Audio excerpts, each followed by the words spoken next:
Que Jesus, o Mestre amantíssimo, ampare a todos nós e nos dê a sua paz.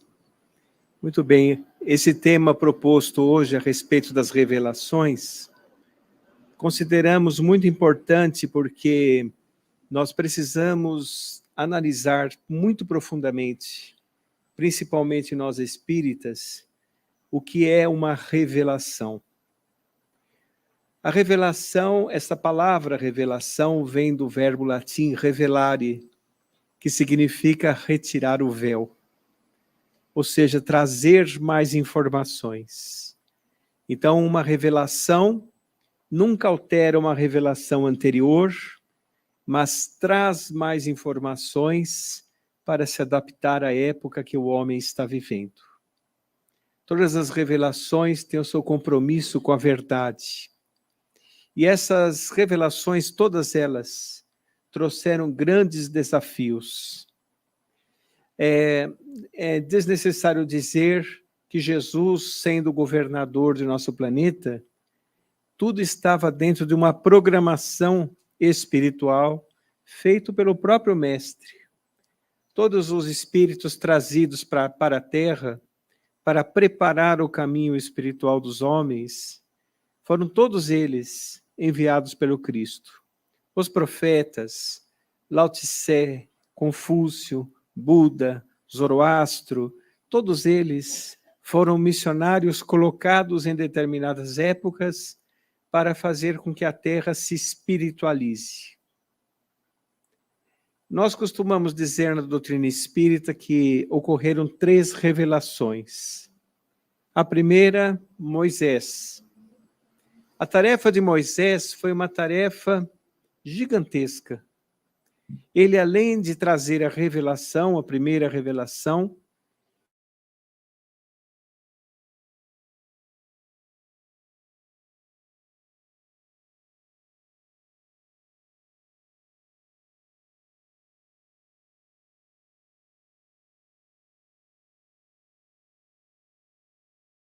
portanto, não se sentiria donos dele. Eu me lembro sempre de uma frase do profeta Isaías, que falava assim a respeito da vinda de Jesus. Levantar-se-á um arbusto verde na ingratidão do solo árido. Então, veja, os profetas já estavam sentindo. E Moisés foi aquele herói da primeira revelação.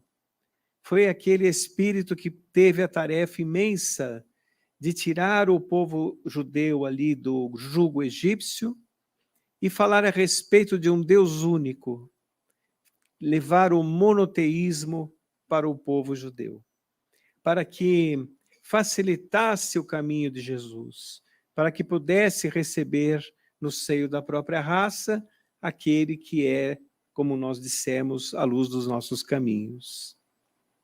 Então, mas tem algumas características na tarefa de Moisés que está de acordo com a palavra revelação. Primeiro, o decálogo. O decálogo dizem que foi a primeira psicografia da humanidade, a psicografia na pedra, não é? Certo? O decálogo era um código de ética revelado para Moisés para trazer para nós.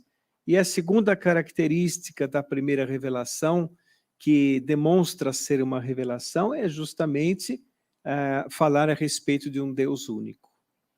Porque os judeus estavam ali dentro da sociedade egípcia com os hábitos dos egípcios. Eles consultavam, inclusive, os pitons, as pitonisas, tinha comunicações mediúnicas, falava a respeito da imortalidade, só que de acordo com os costumes da época. Falava da sociedade egípcia e comunicações frívolas também, não é? Muito ligados à matéria. Então o povo estava, de certa forma, indisciplinado com aqueles costumes vindo do Egito. E era necessário que o povo judeu tivesse um pensamento firme através do Deus único. Tarefa de Moisés. Uma das características também das revelações é o caráter universalista. o caráter universalista, isso inclusive foi estudado por Allan Kardec, ser uma das características principais das revelações. Ou seja, ela pode ser usada em qualquer lugar da humanidade, em todo o tempo do homem, pode ser utilizado, não é? O caráter universalista. Quando Jesus, a segunda revelação e a maior revelação de todas, veio à Terra, naturalmente, nós podemos compreender que as revelações elas não são separadas entre si. Na verdade, elas são etapas de uma única revelação, não é? Mas nós dividimos em três porque foram três períodos muito importantes da humanidade. Quando Jesus veio, ele veio falar de um novo e de um estranho amor, que não havia sido falado antes. Muitos falavam mensagens parecidas com o que o mestre disse, mas ninguém falou como ele. Ele era simples, mas de uma autoridade como nunca antes vista na terra. As suas palavras ficaram encravadas na psicosfera terrestre até hoje, nos beneficiando. Basta dizer o Sermão do Monte. O Sermão do Monte foram mensagens de alta elevação. Os espíritos amigos costumam dizer que o dia do Sermão do Monte foi o dia mais feliz da Terra, o dia em que a Terra inundou-se de uma vibração como nunca antes. Mas quais foram os desafios daquele momento? Ora, o desafio de uma mensagem nova. Falava para amar os inimigos, falava para perdoar incondicionalmente. Quem quisesse, por exemplo, se reencontrar com Jesus, iria encontrá-lo em meio aos desvalidos, aos desafortunados, aos rejeitados, aos doentes. Nunca iriam encontrá-lo nos palácios, não é? Então, esta mensagem nova deste ser mais perfeito que já pisou na Terra representava uma afronta aos costumes da época. Uma afronta muito grave. E muitas das vezes quiseram fazer com que ele caísse em armadilhas. Quando, por exemplo, a mulher adúltera estava escrito na lei que deveria ser apedrejada. E ao perguntar para Jesus, aquela famosa frase, aquele que estiver sem pecados, atire a primeira pedra. Pode parecer uma frase simples, mas partindo de Jesus, era envolta de um magnetismo e de uma autoridade moral como nunca antes. Aliás, todas as suas palavras, que eram faladas ali na Galileia, sem escrever nada, ela se expandiu vibratoriamente em toda a psicosfera terrestre, ficou encravado na psicosfera terrestre e nos beneficia até hoje. Mas queriam pegá-lo em contradição à lei. Devemos pagar impostos, diziam, e Jesus, com a sua sabedoria divina, dizia, dai a César o que é de César e a Deus o que é de Deus. Não conseguiam. Então, os desafios que Jesus enfrentou, ninguém conseguiria enfrentar. Todos os sistemas, todas as agressões, todos os impérios faliram. Todos eles. E a mensagem de Jesus permanece ainda um desafio para as criaturas humanas.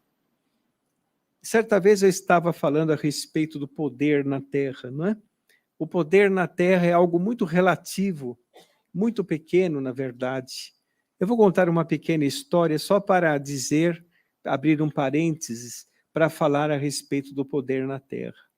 Todos já ouviram falar do conquistador Alexandre o Grande, não é? Conquistador Alexandre, dos 23 aos 33 anos, ele dominou todo o mundo conhecido da época. Ele era praticamente o dono do mundo conhecido. Ele dominou de conquistas em conquistas, e é interessante que depois que ele dominava com guerras sanguinolentas, ele respeitava a cultura da época e levava benefícios. Mas para conseguir isso, era um morticínio terrível. E ele foi conquistando. 33 anos, era praticamente o dono do mundo. Não se sabe do que ele desencarnou. Muitos historiadores falam que foi de febre amarela. E realmente é o mais certo, porque existia à época uma epidemia de febre amarela, principalmente quando ele foi conquistar a Índia, existia ali bastante febre amarela. Então, o que se convenciona saber é que ele desencarnou realmente de febre amarela. Veja que interessante, um mosquito acabou com o dono do mundo. Então veja como é o poder na Terra, é tão efêmero, é tão passageiro, não é? O poder mesmo vem do Cristo. O poder mesmo vem dele. Todos nós pertencemos a ele. Todos nós temos nele realmente o caminho para a nossa salvação. O caminho para o Pai. Então, o seu campo aurífico abrange todo o planeta Terra. Nós todos estamos mergulhados em seu campo mental. Ao pensarmos nele, ao falarmos o seu nome, nós nos beneficiamos. Podem fazer a experiência. Mas ele enfrentou desafios que ninguém mais conseguiria enfrentar. Né? Porque ele poderia, se ele quisesse, por exemplo, destituir os imperadores, na hora ele destituiria. Ele ia fazer igual a figueira seca, ia secar o imperador. Entende? E se ele quisesse, ele poderia, mas não fez. Ele amava o imperador também, assim como ama todos nós. Ele sabia que era um momento equivocado, sabia que era um momento evolutivo da humanidade. Se ele quisesse, por exemplo, sair da cruz, ele poderia sair também, como desapareceu a mão de todos os seus perseguidores. Ele desaparecia e aparecia um pouco mais atrás. Quando ele falou na sinagoga de Jerusalém, que estava começando ali a tarefa do Messias, eles quiseram jogá-lo de um morro, todos os que estavam na sinagoga, não é? Porque ele havia blasfemado contra a lei. E quando eles iam jogá-lo, ele desapareceu. E apareceu um pouco mais atrás, virou-se e foi embora. Ou seja, a doutrina espírita, quando fala de Jesus, fala com a fé raciocinada, fala com a fé movida pela razão, não fala com aquele religiosismo extremo, nem com fanatismo, nem com simbolismo, nem com dogmatismos. Nós falamos daquele ser mais perfeito que, como se nos dissesse assim, vejam, eu vos amo, e porque vos amo, quero que vocês também consigam o que eu consegui. E para que consigam, façam exatamente o que eu fiz, que vocês também conseguirão. Algo incomparável. Dividiu a história. Quem é capaz de falar na primeira pessoa? Eu sou o caminho, a verdade e a vida. Ninguém é capaz disso. Então, ele é realmente aquele que é o governador do nosso planeta, e todos nós somos tutelados dele. E depois de Jesus, o que aconteceu? Perseguições dos cristãos, os primeiros cristãos, foram perseguições terríveis. Os mártires do cristianismo, da qual nós devemos realmente que a fé cristã chegue até hoje, até nós, em nossos corações, porque antes sacrificava-se o corpo no ministério de um ideal. Hoje nós precisamos somente sacrificar as paixões inferiores. É muito mais fácil, mas a luta dos primeiros cristãos foi terrível, terrível.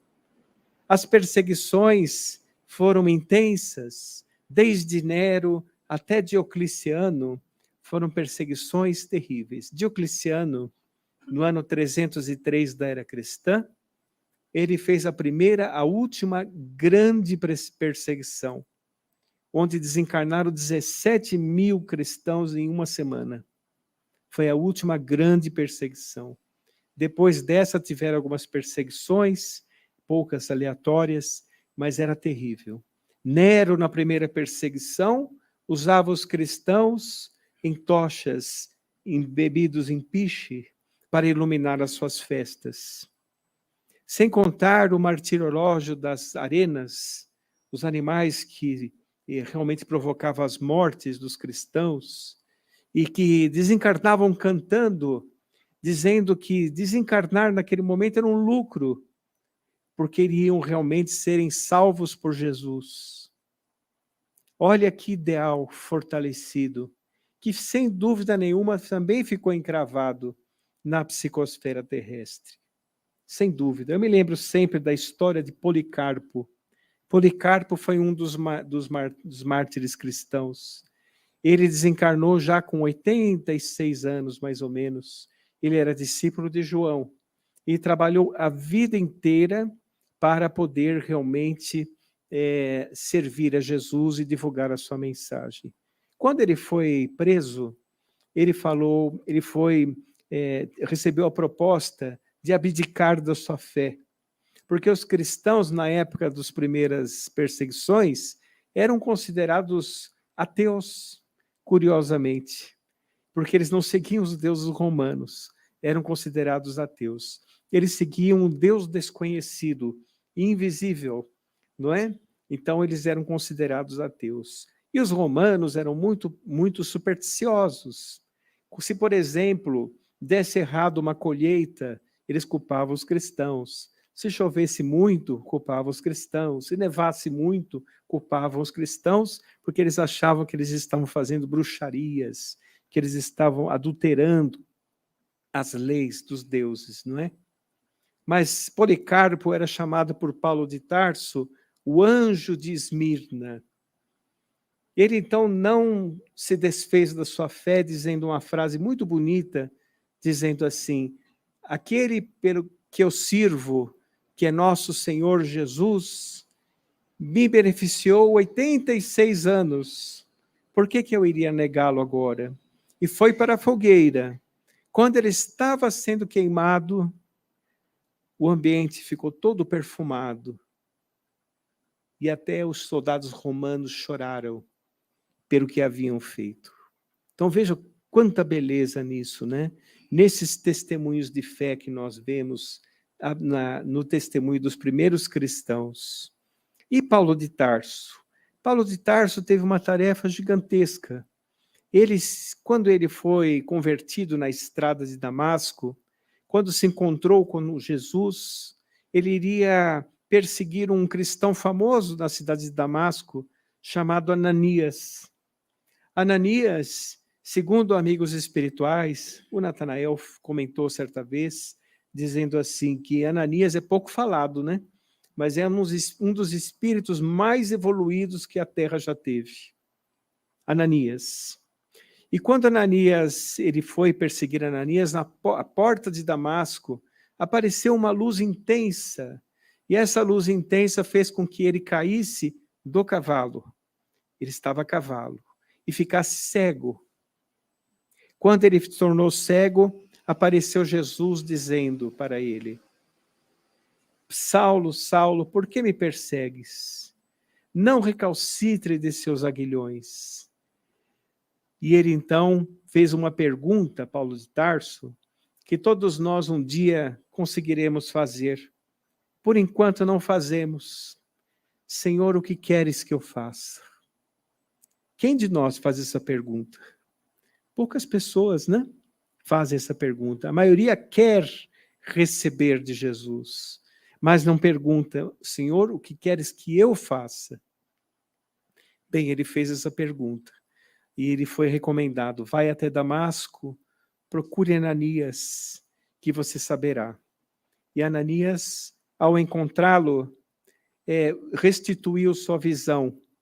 Paulo, então, se modificou, não é? Ele se modificou a partir disso. Mas olha o primeiro desafio. Ele demorou 14 anos para começar. 14 anos. Nós vamos ver nesses desafios como Jesus age. Ele se encontrou com um casal, Áquila e Prisca, que explicaram a respeito do cristianismo para ele, Ele ficou como tecelão por muitos anos, sustentando, porque o jovem judeu daquela época, mesmo ele sendo rabino, mesmo ele sendo fariseu, no caso de Paulo de Tarso, ele sempre teria que ter uma profissão para poder se sustentar. E ele tinha a profissão de tecelão. 14 anos. E muitas vezes a pessoa se gaba porque tem 14 anos de atividade, né? Ele esperou 14 anos, o herói do evangelho, que tirou o evangelho da Palestina e levou para o mundo. Aliás, essa questão de levar o evangelho de Jesus para o mundo foi muito interessante. Paulo queria entrar na Ásia, mas ele não logrou sucesso ali. Ele ficou um pouco decepcionado, ele ficou um pouco triste com isso, se achou incapaz. Aí ele recebeu a visita de um mensageiro enviado pelo Cristo. Olha que felicidade dele, não é? E o mensageiro disse para ele assim: vá até a Macedônia, que você continuará a sua tarefa. Que alegria! Paulo tinha recebido a mensagem de um mensageiro do Cristo, pedindo para ele entrar pela Macedônia. Aliás, pela Macedônia que ele se adentrou na Europa. Foi pela Macedônia, na cidade de Filipos. Quando ele colocou os pés em Filipos, ele encontrou ali a Ágora, a praça principal. Ele curou uma mulher ali que se ia começar a falar, foi preso. Então todos achavam que ia ser uma felicidade, ele e Barnabé, não é? Ele estava com uma recomendação do alto, uma indicação do alto por onde começar, foi preso. E quando ele estava preso, com as algemas nos pés, nas mãos, é aquela passagem em que teve um terremoto, eles estavam cantando, orando, ele estava convertendo ali todos os presos que estavam na cadeia, e as algemas se abriram no terremoto. Era um efeito físico que aconteceu, né? Para demonstrar a mensagem. E o guarda, que pensou que ia ser morto, porque se o guarda deixasse um prisioneiro escapar, ele era morto e a família era morta também. Então ele ficou desesperado, meu Deus, eles vão fugir, não é? Mas Paulo não fugiu. Esse soldado converteu-se ao cristianismo e ele fundou a comunidade cristã de Filipos também. Então vejam como Jesus age. Como Jesus age. Nós pensamos dessa forma porque temos que ter em mente que para nós chegarmos à flor, nós temos que passar pelos espinhos. Nós estamos em um mundo de provas e de expiações. Então nós temos que olhar o Evangelho quando diz a respeito dos trabalhadores da última hora. Veja que interessante, os trabalhadores da última hora colhem os frutos destes trabalhadores do passado.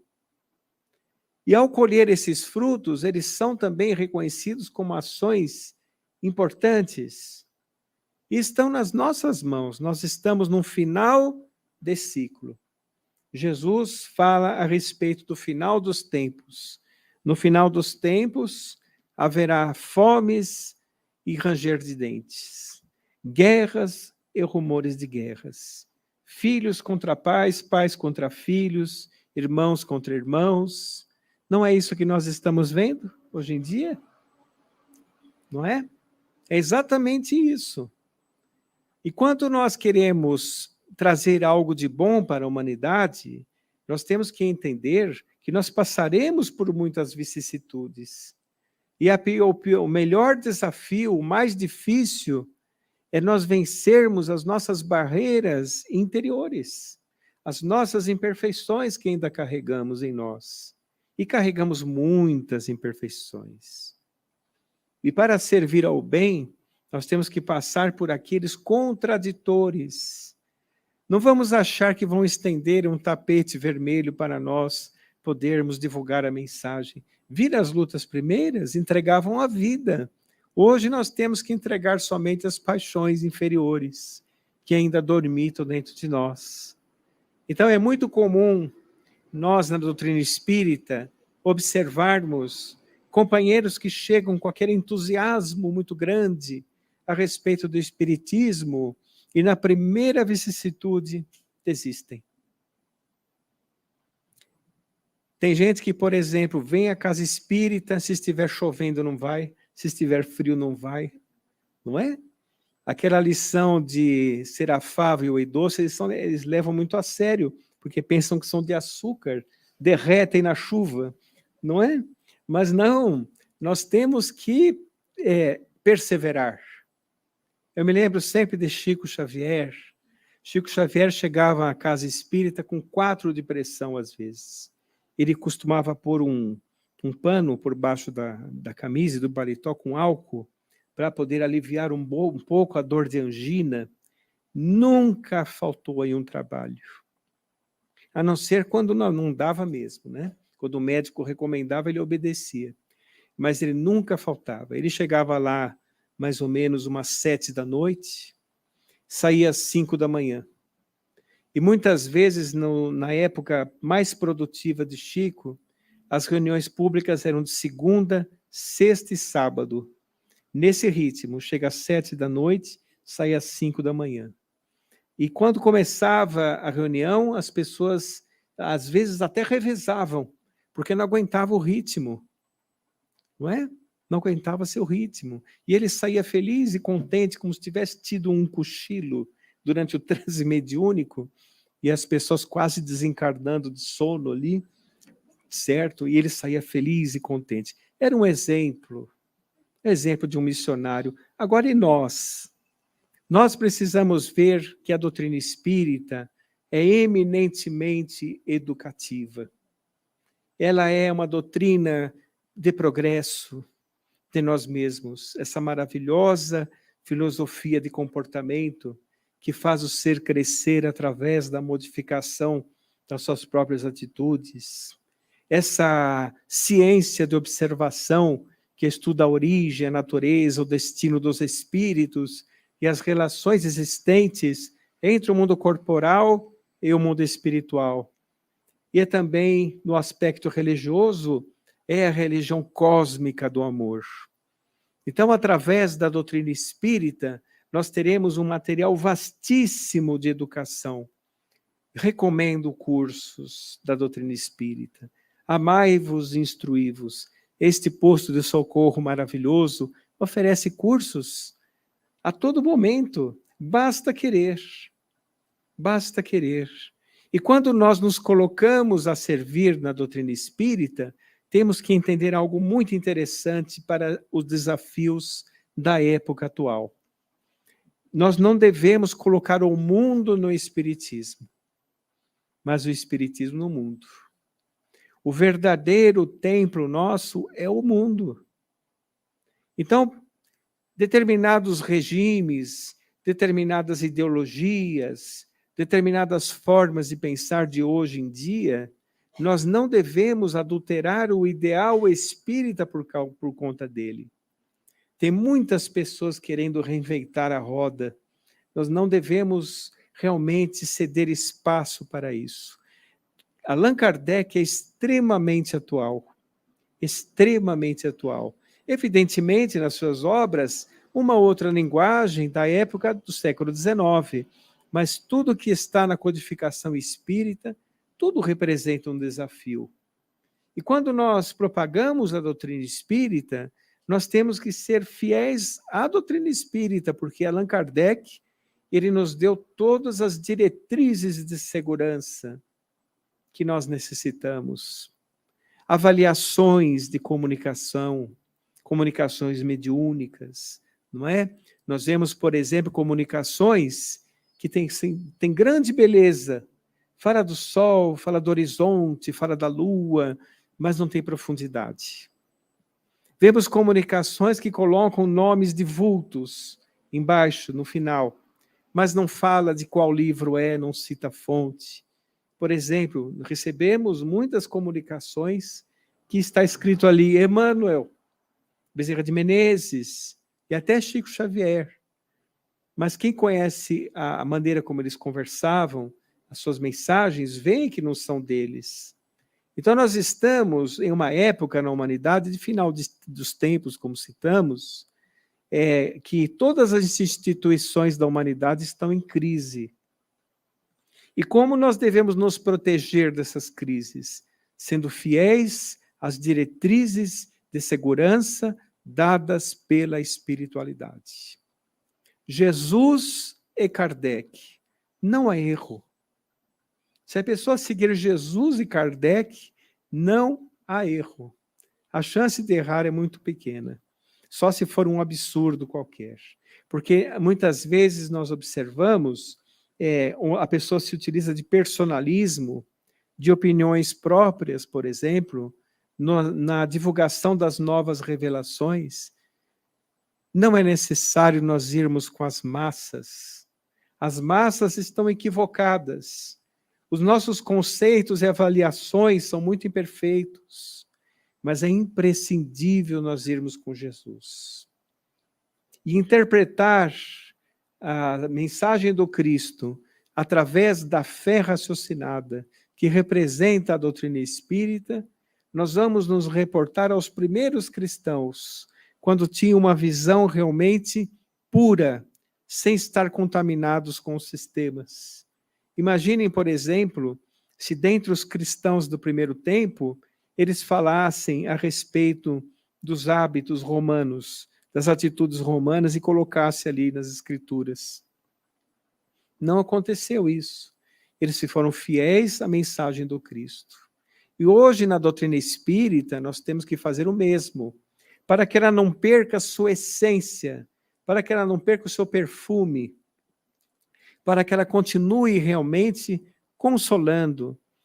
Porque a doutrina espírita tem um aspecto interessante, que ela é eminentemente uma doutrina educativa e consoladora. E o que consola? O entendimento.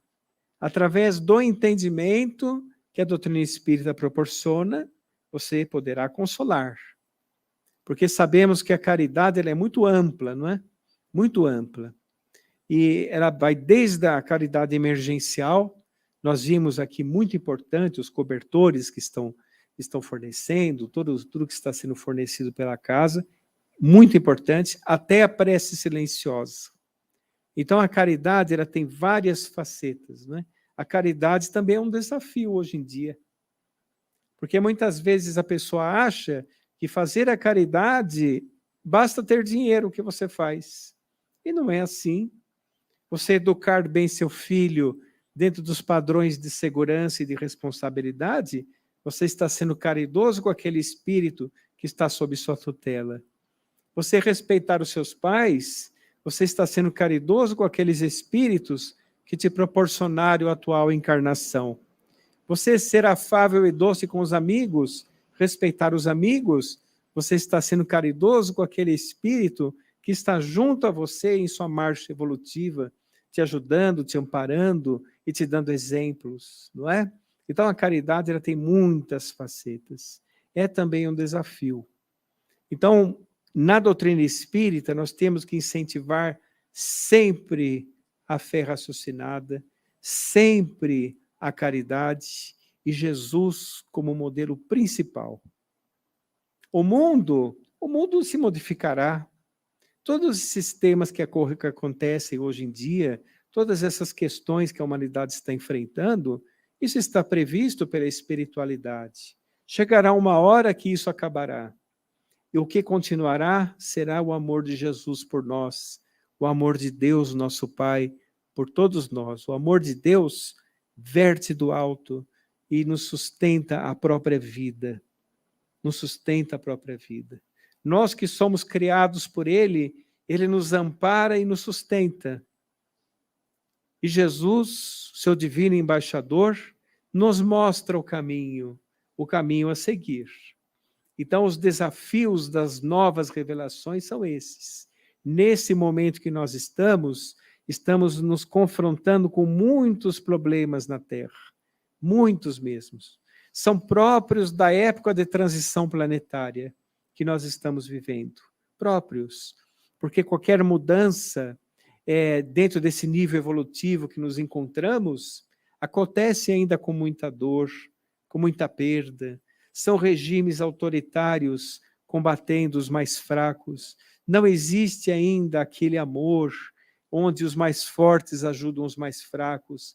Não existe uma homogeneidade espiritual na Terra.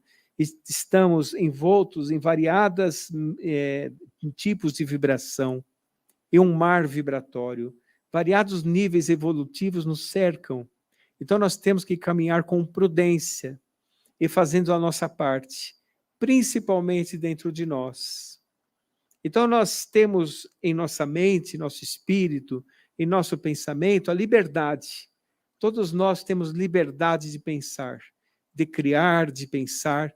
Não devemos deixar que nada externo influencie esta liberdade. Mas nós temos que nos vincular com a verdade. E para nos vincularmos com a verdade, nós não precisaremos de mais nada. Teremos tudo já. Isso é maravilhoso, né? Isso fortalece realmente.